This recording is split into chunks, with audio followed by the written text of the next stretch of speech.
ጤና ይስጥልኝ የተከበራችሁ አድማጮች። ዛሬ ራሷንና ወገኖቿን ከባርነት ነፃ ለማውጣት በስለላ ሥራ ላይ የተሳተፈች አንዲት የአሜሪካ የእርስ በርስ ጦርነት ጀግና ታሪክ አስደምጣችኋለሁ። ስለ አሜሪካ የእርስ በርስ ጦርነት መነሻ ምክንያትም ትንሽ ኋላ ታሪክ መግቢያው ላይ ጨምሬላችኋለሁ። ቪዲዮቹን ላይክ ማድረግ አይረሳ። ወደ ትረካው እናልፋለን። ከባርነት ወደ ጦር ጀግናነት ከዳን ሃላሲ ተጽፎ በማሞ ውድነህ የተተረጎመ በ1975 ዓመተ ምህረት ከታተመው ምርጥ ሰላዮች መጽሐፍ የተገኘ።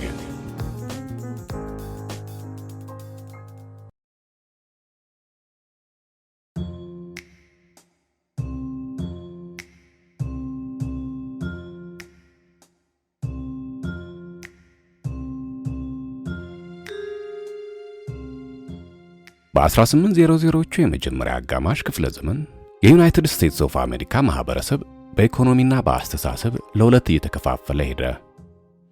ሰሜኑ ክፍል በፋብሪካዎች፣ በባቡር ሐዲዶችና በስደተኛ የሰው ኃይል ብዝሃነት ያለው ኢኮኖሚ በማዳበር በኢንዱስትሪ የበለጸገ ሆነ። በአንጻሩ ደግሞ ደቡቡ በአብዛኛው ኢኮኖሚው በእርሻ ላይ የተመሰረተ ሲሆን እንደ ጥጥና ትንባሆ ያሉ ሰብሎችን የሚያመርቱ ትላልቅ እርሻዎች ላይ የተመሰረተ ነበር። እነዚህ እርሻዎች ከፍተኛ የሰው ኃይል የሚጠይቁና በከፍተኛ ሁኔታ በባሪያዎች ላይ ጥገኛ ነበሩ። ዩኤስ አሜሪካ ከዚህ በፊት ወዳልተቆጣጠሯቸው ማለትም ወደ ምዕራብ ወዳሉት ክልሎች ሲስፋፉ ደግሞ አዳዲሶቹ ስቴቶች የነጻነት ወይስ የባርነት ስቴቶች ይሁኑ የሚለው ክርክር በጣም የከረረ ነበር። ይህም ማለት ባሪያ መግዛትና መሸጥ የተፈቀደባቸውና የተከለከለባቸው ስቴቶች ተፈጠሩ ማለት ነው። የሚዙሪ ኮምፕሮማይዝ የሚባለው ስምምነት ሜን የተባለውን ስቴት ባርነት የተከለከለበት፣ ሚዙሪን ደግሞ ባርነት የተፈቀደበት አድርጎ መስመር የሚሰራ ስምምነት በፖለቲካ ሲሳካ፣ በካንሳስ ስቴት ደግሞ የባርነት ደጋፊና ተቃዋሚ የሆኑ ሰፋሪዎች ለሁለት ተከፋፍለው ከፍተኛ ደም አፋሳሽ የሆነ የሽምቅ ጦርነት ሊያደርጉ ችለዋል። በሰሜኑ የሀገሪቱ ክፍል ጠንካራ የሆነ ባርነትን የመደምሰስ የሞራልና የፖለቲካ ንቅናቄ የበረታ ሲሄድ፣ የባሪያ ባለቤትነትን እንደ አንድ የህይወታቸው አካል የሚያዩት የደቡቡ የሀገሪቱ ማህበረሰብ ደግሞ ይህንን ንቅናቄ በሕይወታቸው ላይ የተቃጣ አደጋ አድርገው ወሰዱት። በ1860 የፕሬዝዳንታዊ ምርጫ ያሸነፈው አብርሃም ሊንከን መሆኑ ደግሞ ለሰሜኑና ለደቡቡ ክፍል የመጨረሻ መስመር ሆነ። አብርሃም ሊንከን አዲስ የሚፈጠሩና ወደ ዩኒየኑ የሚቀላቀሉ ስቴቶች በፍጹም ባርነት ሊፈቀድባቸው አይገባም የሚል ጠንካራ ባርነት ጠል የሆነ ሪፐብሊካን ነበር። ይህ ሰው የሀገሪቱ ፕሬዝዳንት ሲሆን ደቡባውያን ስቴቶች እኛንም ከባርነት ነፃ ስቴቶች እንድንሆን ያስገድደናል በሚል ከዩኒየኑ ማለትም ከሀገሪቱ መገንጠል ጀመሩ። እንግዲህ የአሜሪካ የእርስ በርስ ጦርነት የተጀመረው በ1861 ሲሆን ዋናው መነሾ የዩኒየኑን ወይም የሀገሪቱን አንድነት ለማስጠበቅና የተገነጠሉ ስቴቶችን በቁጥጥር ስር ለማዋል ነበር። በኋላ ግን የባርነትን ተቋም መደምሰስም ዋና ዓላማው ሊሆን ችሏል። የደቡቦቹ ስቴቶች ከዩኒየን ማለትም ከዩናይትድ ስቴትስ ኦፍ አሜሪካ ተገንጥለው የራሳቸውን ሀገር መሰረቱ። ዘ ኮንፌዴሬት ስቴትስ ኦፍ አሜሪካ የሚባል ዋና ከተማው ቨርጂኒያ ስቴት ሪችመንድ ከተማ የሆነና በፕሬዝዳንት ጄፈርሰን ዴቪስ የሚመራ አዲስ ሀገር። ዩኒየኖቹ ማለትም ሰሜኖቹ ነባር መንግስት ከመሆናቸው በኢንዱስትሪ የበለጸጉ ከመሆናቸው ባሻገር የነበራቸው አንድ ትልቁ ብልጫ የባህር ኃይል ነበር። የባህር ኃይሉን ስለሚቆጣጠሩ ለራሳቸው ጥቅም ሲሉና የተባበረች አሜሪካን ለማዳከም ተገንጣዮቹን ኮንፌዴሬቶች ለመርዳት የሚፈልጉ እንደነ ብሪታንያ፣ ፈረንሳይ ያሉ ሀገራት በመርከብ እርዳታ እንዳያደርጉላቸው መላ ወደቦችን መቆጣጠር ችለዋል። ይህም ትልቅ ብልጫ ነበር። የዛሬዋ ባለ ታሪካችን እንግዲህ ደቡቦቹ ይህን የባህር ጦር ከበባ ለመስበር እየወሰዱት የነበረውን እርምጃ አነፍንፋ መረጃውን ለዩኒየኖች በማቀበል ታሪክ የቀየረች ባሪያ ነች። ወደ ታሪኳ እናልፋለን።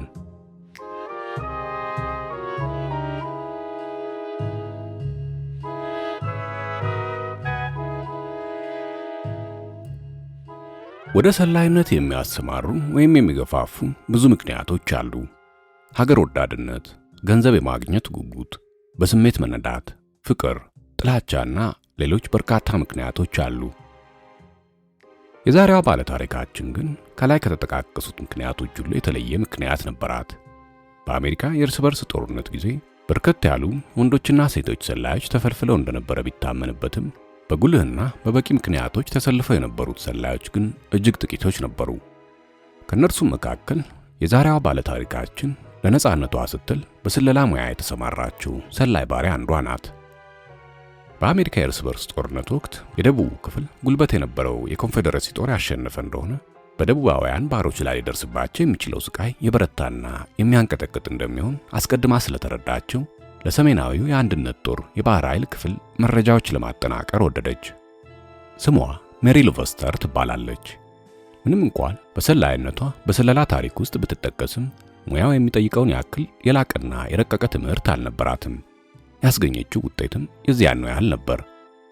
ሜሪ ከባሪያ ጎሳዎች የተወለደች በመሆኗ ይህንኑ ስሟንም ያወጣላት $1200 የገዛት ጌታዋ ነበር። በ1812 ዓመተ ምህረት በምዕራባዊ ቨርጂኒያ በሚገኘው ሽናንዶሃ በተባለው ሸለቋማ ቀበሌ ተወለደች።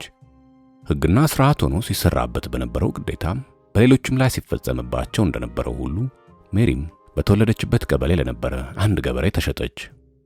ዋናው ስራዋም የቤትና የእርሻ ስራ ማከናወን ነበር። ነገር ግን ሜሪ የተለየ ተሰጥኦ ነበራት። ከዕለታት በአንድ ቀን በቁርጥራጭ ወረቀቶች ስዕል ስትነድፍ የገበሬው ሚስት የነበረችው እመቤቷ ተመለከተቻት። በእርግጥም የንድፍና የስዕል ችሎታ ከተፈጥሯ የታደለች ኖራለች። እርግጥ ነው በዚያ ዘመን ባሮች ምንም አይነት ችሎታ ቢኖራቸውም በተግባር ላይ ውሎ ራሳቸውን ሊጠቅም የሚችል አልነበረም። ሜሪም እድሏ ያው ነበር። ነገር ግን የገበሬው ባለቤት የሜሪን ችሎታ በጥቅም ላይ ለማዋል አሰበች። ወጣቷ ባሪያ የልብስ ስፌት እንድታጠና አደረገች። በሚያስደንቅ ሁናቴም ሜሪ የልብስ ስፌት ችሎታ ቀሰመች። ልዩ ልዩ የልብስ ቅድ ችሎታንም አሳየች። ስለዚህ ጌታዋና እመቤቷ ጎረቤቶቻቸው ከነበሩ ከበርቴዎች ይልቅ በሚያስቀና ስልት የተሰፉ ልብሶች አዘውትረው መልበስ ጀመሩ። በዚያ ዘመን በደቡባዊ አሜሪካ ይኖሩ የነበሩ ባሮች እድሜያቸውን ሙሉ ከአንድ ጌታ ቤት ነበር የሚያሳልፉት ወይም የሚኖሩት።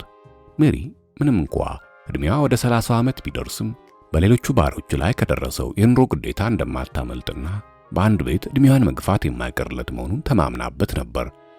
እንደ እውነቱ ከሆነ ደግሞ ከዚያ ኑሮ ሌላ ለማግኘት የሰነዘረችው ሐሳብ ወይም ጥያቄ አልነበራትም። ዞሮ ዞሮ ደግሞ እመቤቷና ጌታዋ በጥሪታቸው የገዟት አንጡራ ሀብታቸው ነበረች። ሌላ ምን አለ? ከሌሎቹ የተለየ አንድም ነገር አልተመኘችም። እመቤቷና ጌታዋ ግን የቱን ያህል የትርፍ የምታስገኝ ባሪያ እንደሆነች በጉልበቷና በአእምሯ የምታገለግል ባሪያ ማግኘታቸውንና ከሌሎቹ ባሮች የበለጠች መሆኗን አምኖላታል። በዚያ ዘመን ያልተለመደ አየር ጠባይ ባደርስ ኖሮ በተደረገው ጦርነት የሰሜናዊውን የዩኒየን ኃይል አሰቃቂ ድል ከመሆን ያተረፈችውን የሜሪንም የሕይወት ታሪክ ለማወቅ ባልተቻለን ነበር። ቨርጂኒያ ውስጥ በሚገኘው ዊንቸስተር በተባለው አካባቢ ያልተለመደ የአየር ለውጥ ደርሶ ለ2 ዓመታት ያህል ብርቱ ጉዳት አደረሰ። በደረሰው ድርቅ አዝመራ ቢጠፋም ግብር ስብሰባው አልተቋረጠም ነበር። ባለመሬቶችና ገበሬዎች አዝመራቸውን ድርቅ ስላከሰመባቸው ባለመክፈላቸውም መተዳደራቸው የነበረው ሁሉ ንብረት ይወረሳል ከሚል ብርቱ ስጋት ላይ ወደቁ። እንደፈሩትም አልቀረም። የድርቁ ጊዜ ወደ 2ኛው ዓመት ሲቃረብ አሳዛኙ ዜና በአየሩ ላይ ናኘ። ግብራችሁን ሁሉ ክፈሉ ወይም ንብረታችሁን አስረክቡ የሚል መንግስታዊ ትዕዛዝ ተላለፈ። ግን ያ ሁሉ ዕዳ እንዴት ሊከፈል ይችላል? የቁሳቁስ ዕቃዎችና የቤት እንስሳት ተሽጠውና ተለውጠው አልቀዋል። እርሻዎቹ የተቃጠለ አየር አሳርሯቸዋል። የገበሬዎቹ ጭንቀት ከድርቁ የከፋ ሆነ። የህሊና ጭንቀት ፈጠረ። ያረረ የከሰመ ጭንቀት። የሜሪም ጌታ እንደ ሌሎቹ ገበሬዎች ግብር አልከፈለም።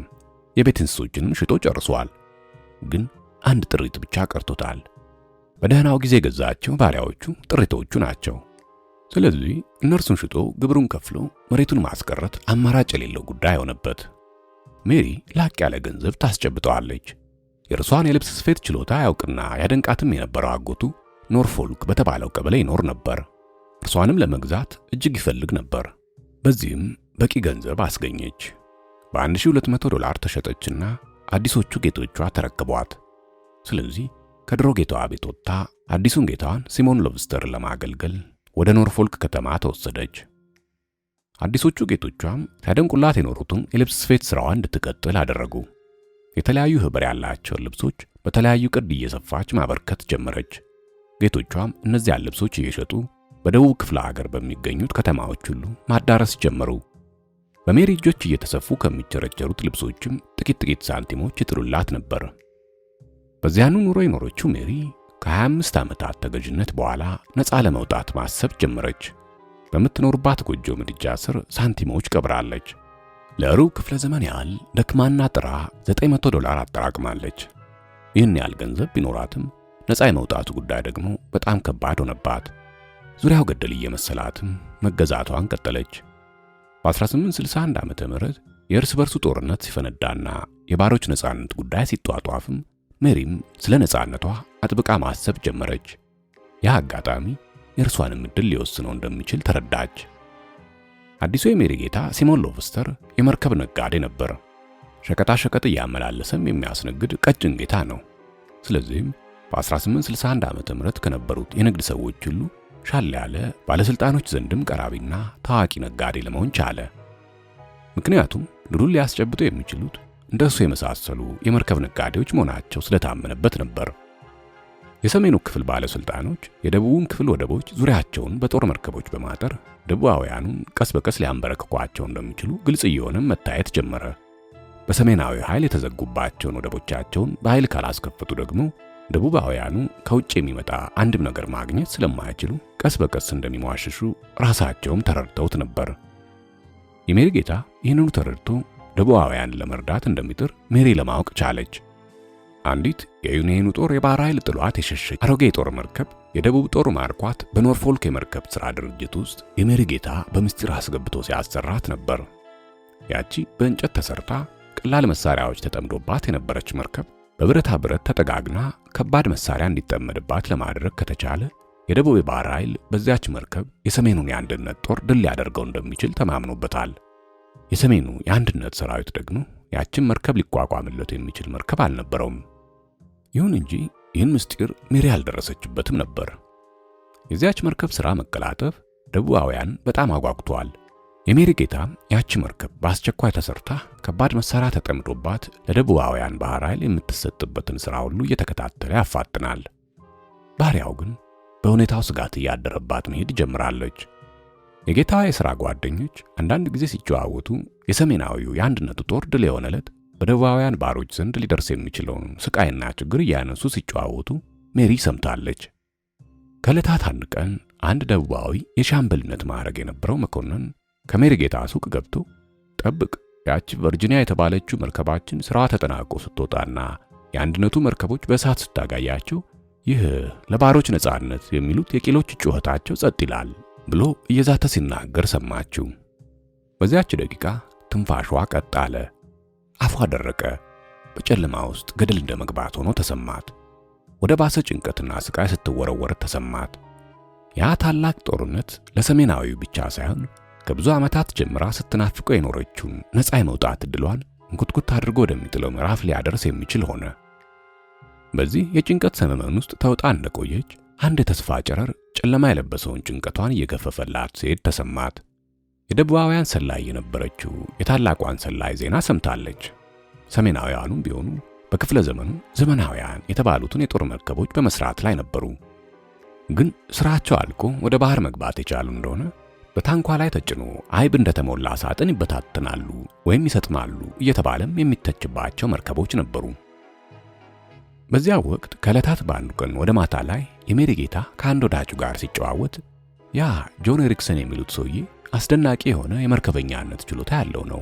አዲስ ዕቅድና ስልት አውጥቶ ወደቦችን ለማጠር እንደሚፈልግ ሰምተናል። ግን የሚያስፈልጉትን መርከቦች ለመስራት የሚያስችለውን ገንዘብ ደግሞ ምክር ቤቱ እንደማይፈቅድለት አረጋግጠናል። ታዲያ ይህ መልካም ዜና አይደለምን? ብሎ ሲናገር ሜሪ እንደዋዛ ትሰማለች። በእርግጥ አስደሳች ዜና ነው እንጂ አለ ያ የባህር ክፍል ሰራተኛ ወዳጁ። ታላቅ እፎይታ ተሰምቶት የእፎይታ ትንፋሹንም ተነፈሰና ቀጠል አድርጎ እኛም ቨርጂኒያ የምትባለውን መርከባችንን ሥራ ማፋጠን አለብን፣ የአንድነት ኃይሎች የታሰበባቸውን ዱላ እንዳያውቁ መጠንቀቅም ይኖርብናል ብሎ እፎይታው ወደ ስጋት የለወጠበትን ስሜቱን ገለጸለት። ቨርጂኒያ የተባለችው መርከባችን ላይ የምናደርገውን ሥራ ማንም ሊደርስበት አይችልም። ወደዚያም ቦታ ማንም አይደርስም። እንዲያውም ከነገ ጀምሮ እኔ ራሴ እዚያ ሆናለሁ። መርከቢቱ በተወሰነላት ጊዜ ለግዳጅ እንድትሰማራ የሚያስፈልገውን ሁሉ እዚያው ያከናውናለሁ አለና ወደ ሜሪ ዞር ብሎ ደግሞ በማግስቱ ምሳውን በዚያው በመርከቡ መስሪያ ወደብ እንድትወስድለት አዘዘ። እሺ ጌታዬ አለች ሜሪ ስራዋን እያከናወነችና የተሰማትንም የችኮላ መንፈስ በአነጋገሯ እንዳያውቅባት እየጣረች። የሁለቱንም ሰዎች ንግግር እንደዋዛ ከሰማችበት ደቂቃ ጀምሮ አንድ አደገኛና እጅግም አስደናቂ የሆነ ሐሳብ በአእምሮዋ ተጠንስሷል። ያደረገችውን አድርጋ ቨርጂኒያ በሚል ስም ስለምትጠራው መርከብ ዝግጅት ለሰሜናውያኑ ማሳወቅ እንደሚኖርባት አምናለች። የሰሜናውያን የባህር ኃይል ስለዚያች መርከብ ሥራ ማወቅና በአስቸኳይ እርምጃ መውሰድ እንደሚኖርበት ተረድታለች። የደቡባውያኑ ሰላይ የነበረችው ሮዚ ሰሜናውያን ሞኒተር የተባለው የጦር መርከቦችን በማሰራት ላይ እንደነበሩና የሥራው ኃላፊም ጆን ኤሪክሰን የተባለው የባህር ኃይል አዛዥ ሁለት አይነት ችግሮች ገጥመውት እንደነበረ ደርሳበት ነበር። የነበሩበት ችግሮችም አንደኛው መርከቦቹን በአስቸኳይ የማሰራቱ ጣጣ ሲሆን፣ ሁለተኛው ደግሞ የባህር ኃይል ሚኒስትር ከነበረው ከጌዲዮን ዊልሰንና ከምክር ቤቱ ጋር የነበረው ሙግት ነበር። ምክር ቤቱ ስለ መርከቦቹ መሰራት አልተደሰተም ነበር። በተገኘው ውጤትና ወደፊትም መርከቦቹ ተሰርተው በጦርነት መልካም ውጤት ከመስጠታቸው በፊት የሚሰጥሙ ይሆናሉ የሚል ግምት ነበረው። ከዚህ ሌላ ደግሞ የደቡባውያኑ የባህር ኃይል ቨርጂኒያ የምትባለው መርከብ እንደገና በመሰራት ላይ ናት ተብሎ ስለደረሰው ወሬ አንድም ማረጋገጫ ባለማግኘቱ የሰሜኑ የባህር ኃይል ተዋጊ መርከቦች ለማሰራት ያቀረበውን ጥያቄ ለመፍቀድ ተቸገረ። ጆን ኤሪክሰን መርከቦቹን ለማሰራት ያቀረበው ጥያቄ እንዲፈቀድለት ሲወተውት በነበረበት ሰዓት ከሚኒስትሩ ከጌዲዮን ዊልሰን ጋር ሲነጋገር ምርር ባለ ስሜት የተጀመረችውን ሞኒተር የተባለችውን መርከብ ካላጠናቀቅን አሁን ባሉን መርከቦች ብቻ ለመዋጋት አንችልም ብሎ ተናገረ። ዋናው ችግር እኮ ደቡባውያን ቨርጂኒያ የተባለችውን የጦር መርከብ በማሰራት ላይ ስለመሆናቸው በቂ ማስረጃ እንዲቀርብለት የምክር ቤቱ መጠየቁ ነው።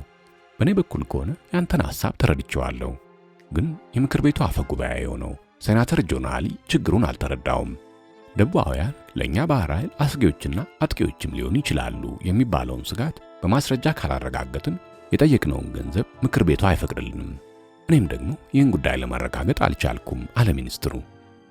የሰሜናውያኑ የባህር ኃይል ኃላፊ ጆን ኤሪክሰን ይህን በመሰለው ዝግብ በነበረበት ወቅት ደግሞ ኖርፎልክ ውስጥ የነበረችው ፈቃደኛ ሰላይ ጆን ኤሪክሰን የሚፈልጋቸውን ማስረጃዎች ማጠናቀር ጀምራለች። ሜሪ ጌታዋ እንዳዘዛት ምሳውን ይዛለት ከመርከብ መስሪያው ድርጅት ገብታለች። በጉያዋ ውስጥ ግን ለዚህ አደገኛ ሥራ የሚያስፈልጋትን መሳሪያ ደብቃለች። የያዘችው መሳሪያ ካሜራ ወይም የዘመናችን ሰላዮች የሚገለገሉባቸው በኤሌክትሮኒክስ ጥበብ የተሰሩ ዕቃዎች አልነበሩም። ሁልጊዜ በየቀኑ የዕለት ሥራዋን የምታከናውንባቸው ዕቃዎቿ ነበሩ። ለልብስ ቅድ የምትገለገልበት ስስ ጥቅል ወረቀትና እርሳስ ብቻ ነበር። ለአራት ቀናት ያህል የጌታዋን ምሳ ስታዘጋጅ በነበረበት ክፍል ሆና ጠቅልላ በያዘችው ወረቀት የመርከቦቹን ሥራ ድርጅት በንድፍ ሠራችው። ቨርጂኒያ የተባለችው የደቡባውያን የጦር መርከብ የነበረችበትንና የአሰራሯንም ሁኔታ በወረቀቷ ነደፈች። ሌላው ቀርቶ ከመርከቧ ላይ ሊጠመድ የተዘጋጀውን ዳልግረን የተባለውን መድፍ ጭምር ነደፈች። ያን ከባድና አደገኛ የነበረ የጦር መርከብ አሰራር ዕቅድና ንድፍ ስትገለብጥና ስትነድፍ ብትያዝ ሕይወቷ አሰቃቂ የሆነ ፍጻሜ እንደሚደርስበት ታውቃለች። በዚያ ምስጢር ግልበጣ ሥራ ላይ እንዳለች ብትያዝ ነፃነት የሚባል ነገር እንደማይኖር ተረድተዋለች። የጽሞና ስቃይ የሌለበት ሞት እንኳን እንደማታገኝ አምናለች። ግን እነዚህን ሁሉ አስቀድማ መዛዝና በፈቃዷ የተሰለፈች ነፃነት የናፈቃት ቆራጥ ሰላይ ነበረች። የመርከብ ሥራ ማቀነባበሪያ በነበረው የምስጢር ክፍል የገባችው አሮጌ ባሪያ ለጌታዋ ምሳ ከማዘጋጀትና አንዳንድ የሚፈልጋቸውን ጉዳዮች ከመስራት አልፋ የድርጅቱን የውስጥ አቀማመጥና የመርከብ ሥራውን ዕቅድ በወረቀት ለመንደፍ ትችላለች ብሎ የጠረጠራት ማንም አልነበረም። ቨርጂኒያ የተባለችው የደቡባውያን የጦር መርከብ ሥራ ወደ መጠናቀቁ ተቃርበዋል። ሜሪ ጠቅላላ ሥራዋን አጠናቅራለች። በዚህ አካባቢም የሰሜናውያን ሰላይ ሳይኖር እንደማይቀር ተረድታለች። ግን ማን እንደሆነና እንዴት ለመገናኘት እንደምትችል አታውቅም። ሕይወቷን አሳልፋ ለመስጠት በገዛ ፈቃዷ ተሰልፋ ያገኘችውን ብርቱ ምስጢር ለጆን ኤሪክሰን ለማድረስ አንድ ዘዴ ብቻ ነበራት። እርሱም ራሷ ወደ ዋሽንግተን መሄድና በእጁ መስጠት ነበር። ግን ሜሪ ከኖርፎልክና ከዊንቸስተር አካባቢ አልፋ ሄዳም አታውቅም። ስለዚህ ዋሽንግተን የመድረሱ ጉዳይ ህልም ሆነባት። ከዚያስ ሌላ ደግሞ ጌታዋ ሳይነቃባት ከቤቱ እንዴት ለመውጣት ትችላለች? ቀጥሎ የተደቀነባት እንቅፋት ደግሞ ይህ ነበር። አስባና ቆርጣ የተሰለፈችበት ጉዳይ ነበርና የችግሮቹን ቋጠሮዎች ራሷ ፈታቻቸው። የአዲሱ ጌታዋ አጎት የሆነውን የድሮ ጌታዋን ለመጠየቅ ፈቃድ እንዲሰጣት ጌታዋን ለመነችው። ለጥቂት ቀናት ለማረፍና ያሳደጉኝም ጌቶቼን ከመሞቴ በፊት ለመጠየቅ እንድችል ፈቃድ ይስጡኝ ብላ ጠየቀች። ሐሳብሽን እደግፈዋለሁ፣ በቶሎ ትሞቻለሽ ብዬ ግን አላስብም፣ ደግሞም አልጨነቅበትም አላት ጌታዋ።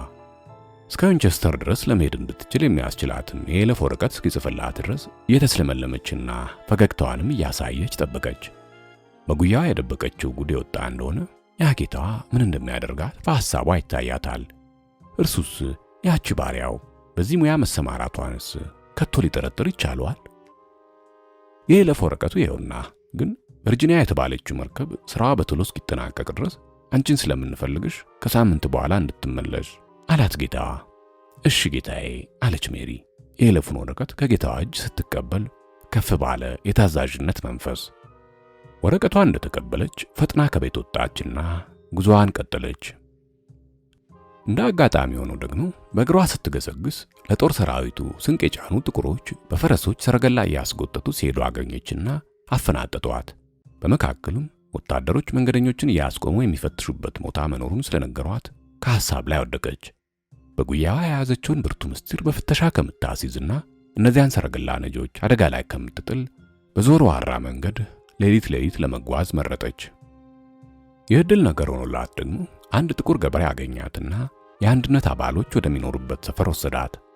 ያ ሰፈር ደግሞ ከደቡባውያን የሚኮበሉ ባሮችና የሰሜናውያኑ ሰላዮች የሚጠለሉበት ቦታ ኖሯል። ምንም እንኳን ሴትዮዋ የታቀፈችውን ብርቱ ምስጢር ባያውቁም ከጌታዋ ጠፍታ የመጣች ናት ብለው ሴንቸርቪል እስከሚባለው ከተማ ድረስ ሸኟት። እዚያ ከደረሰች በኋላ ነበር እፎይ ለማለት የቻለችው። ረጅሙ ጉዞዋና ጣጠኛው ጉዳዩ ግን አልተገባደዱም። ያቺ ባሪያ ዋሽንግተን ከተማ ደርሳ ከዚያ ታላቅ ባለስልጣን ዘንድ እንደምን መቅረብስ ትችላለች? ዕድል ወይም የእግዚአብሔር ረድኤት አልራቃትም። በጉዞ ላይ እንዳለች የፌዴራል ወታደሮች ይዘው ለምስጢር ፖሊስ ክፍል አስረክበዋት። በዚያ ክፍል አማካኝነትም ያ ብርቱ ምስጢር ወደ ዋሽንግተን ደረሰና ከጆን ኤሪክሰን እጅ ገባ። እርሷም ስማቸውን እንጂ አይታቸው ወደማታውቃቸው ሰዎች ዘንድ ቀረበች። ጆን ኤሪክሰን በብርቱ ይመኘው የነበረው ብርቱ ምስጢር ከእጁ ሲገባለት እጅግ ተደሰተ። ሜሪንም ከልቡ አመሰገነ። ያ ስዊድን ውስጥ የተወለደ ታላቅ ተጋዳይ ለጥቅም ሳይሆን ለባሮች ነጻነት ሲል ያን ሁሉ ጥረት እንደሚያደርግ አድራውላ ተረዳች። በዚያ ጥረት ላይ የነበረው ታላቅ የጦር ባለሙያ ነጻ ሊያወጣቸው ከሚታገልላቸው ባሮች ያን የመሰለ ድጋፍ በማግኘቱ ደግሞ ልቡ በጥልቅ ተነካ። ያቺ ባሪያ ባቀረበችለት ንድፍና ዕቅድ መሰረትም የሰሜናውያንን ጠቅላላ የባህር ኃይል ከብርቱ አደጋ ላይ ሊጥል የሚችል ዝግጅት በደቡባውያን ዘንድ በመቀላጠፍ ላይ መሆኑን ሲከራከረው ለነበረው ሚኒስትርና ለምክር ቤቱ አቅርቦ ባስረዳበት ሰዓትም አንድ ጊዜ አዳምጡኝ፣ የመርከብ ስራችን ካላፋጠን ቨርጂኒያ የተባለችው ተዋጊ መርከብ እኛን ጥሳ እስከ ኒውዮርክ የባህር ዳር ለመዝለቅ እንደምትችል ማመን አለባችሁ ብሎ አፉን ሞልቶ ለመናገር በቃ። ከዚያ በኋላ ጆን ኤሪክሰን የጦር ተዋጊ መርከቦች ለማሰራት ባወጣው ዕቅድ መሰረት የጠየቀው ገንዘብ ተሰጥቶት ስራው በፍጥነት እንዲቀላጠፍ ተፈቀደ። ይኸውልሽ ማዳም፣ የአንድነቱ መንግስት ባለውለታሽ ነው። ፈቃደኛ ከሆንሽም እዚሁ ዋሽንግተን ውስጥ መኖር ትችያለሽ። የሚያስፈልግሽንም ማንኛውንም ነገር ሁሉ ልናዘጋጅልሽ እንደምንችል አረጋግጥልሻለሁ አላት ጆን ኤሪክሰን ያቺን ለነጻነቷ በውዴታዋ ያለምንም ጥቅም ሕይወቷን ለመለገስ የተሰለፈችውን ሰላይ ተቀብሎ ሲያነጋግራት። ሜሪ በደስታና በምኞት ባህር ሰጠመች። ከብዙ የስቃይና የመከራ ዓመታት በኋላ ነፃ መውጣቷን ተማመነች። በዚያ ማዕበል ውስጥ ተውጣ ለደቂቃዎች ያህል ከሐሳቧ ጋር ስትሟገት ከቆየች በኋላ የቀረበላትን የነጻነት ማረጋገጫ ችላ ብላ ወደ መጣችበት ለመመለስ እንድትችል ይለፍ እንዲሰጣት ብቻ ጠየቀች። አዎ፣ ከሳምንት በኋላ ወደ ጌታዋ ቤት ለመመለስ ቃል ገብታ ነበር። ቃሏን ማክበር በቃሏን መታሰር እንደሚኖርባት ተረዳችው። ስለዚህ በሄደችበት መንገድ ወደ ቤቷ ተመለሰች። ዋሽንግተን ድረስ ሄዳ የፈጸመችውን ጀብዱ ጌታዋ ሳይጠረጥር ተቀበላት። ከጌታዋ ቤት ከገባች በኋላም የተለመደ ስራዋን ከመቀጠልና የሚሆነውን በትዕግስት ከማከናወን በስተቀር የምትሰራው ሌላ ጉዳይ አልነበራትም። የካቲት 24 ቀን 1862 ዓመተ ምህረት ቨርጂኒያ የተባለች የጦር መርከብ ተመረቀች። ከፕሬዝዳንት ጄፈርሰን ጀምሮ የነበሩት ከፍተኛ ባለስልጣኖችና መርከቢቱን የሰሩት ባለሙያዎች በተገኙበት በታላቅ ስነ ስርዓትና ፈንጠዝያ የቨርጂኒያ ስራ መጠናቀቅ ተከበረ። በፈንጠዝያው ልቡ ተሰውሮ የነበረው የሜሪ ጌታ እንኳን ከደስታው ብዛት የተነሳ ጦርነቱን ማሸነፋችን ዛሬ ተረጋገጠ፣ የአንድነቱን የባህር ኃይል አጥር ሰባብረን በጉልበታቸው እናንበረክካቸዋለን የኔም ሥራና ድርጅት የድሉ ተካፋይ ይሆናል ብሎ ለሜሪ ነግሯታል። በመጀመሪያ የጌታው አነጋገር ትክክል ሆኖ የታየበት መልእክት ደረሰ። ሃምፕተን ሮድ በተባለው ወደብ ላይ በተደረገው ጦርነት ቨርጂኒያ የተባለችው የደቡባውያን የጦር መርከብ የአንድነቱን መርከቦች ደመሰሰቻቸው። አንዱን መርከብ ስትማርክ የቀሩትን አባረረቻቸው። ይህ ወሬ ሜሪን እጅግ አቆሰላት። ያደረገችው ጥረት ሁሉ ከንቱ መሆኑ ተሰማት። ደቡባውያን አሸንፈው የባሮች ነጻነት ከንቱ ሆኖ ሊቀር ነው መሆኑ ነው? ራሷን በራሷ ጠይቃ ራሷ የሰጠችው የግምት መልስ ነበር።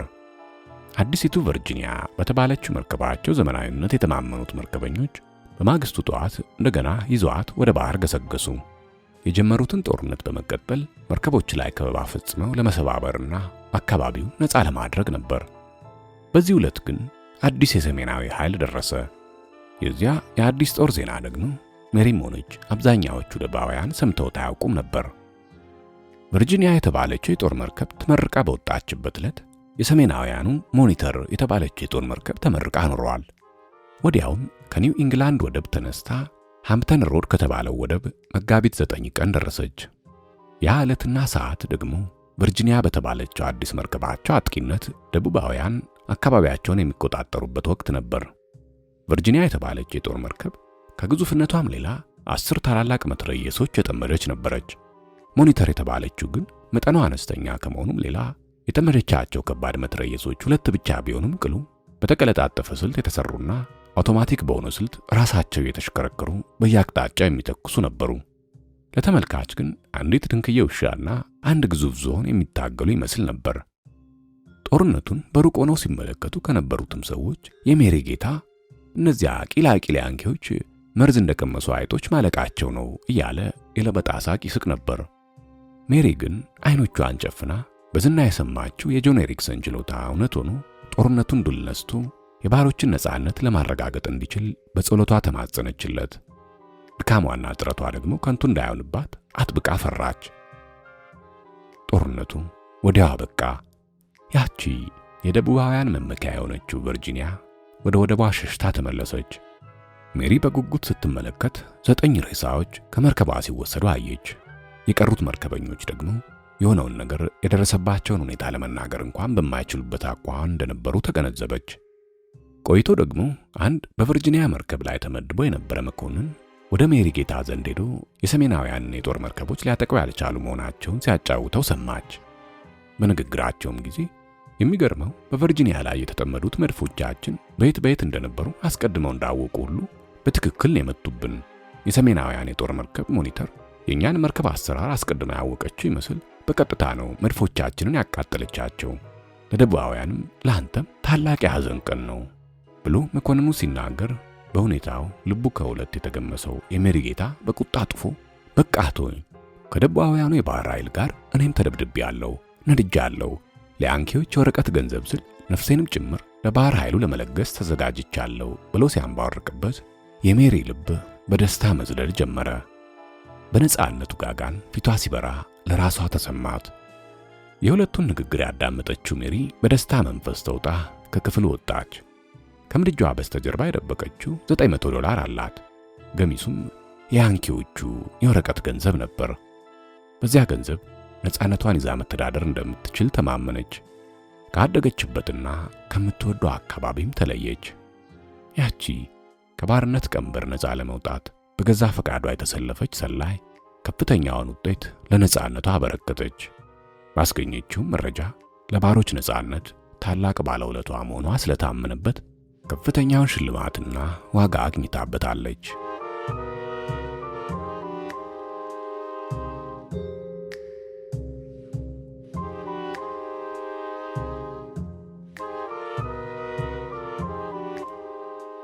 ስላዳመጣችሁ ከልብ አመሰግናለሁ።